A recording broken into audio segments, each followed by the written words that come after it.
You ask Tiger to solve. This deals with linear equations with one unknown.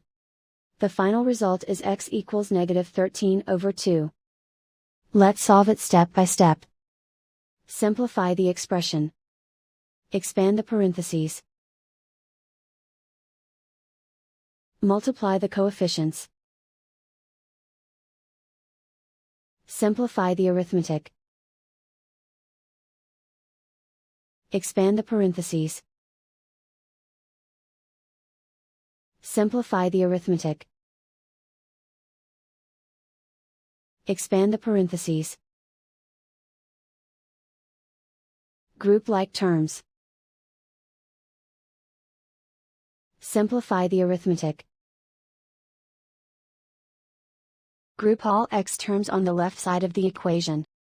Add 9x to both sides. Group like terms. Simplify the arithmetic. Group like terms.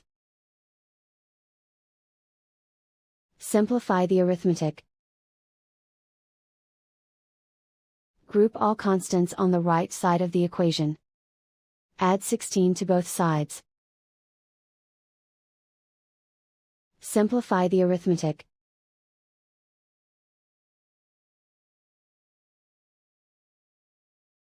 Isolate the x. Divide both sides by -4. Cancel out the negatives. Simplify the fraction. Move the negative sign from the denominator to the numerator. Find the greatest common factor of the numerator and denominator. Factor out and cancel the greatest common factor. And so the final result is x equals -13/2.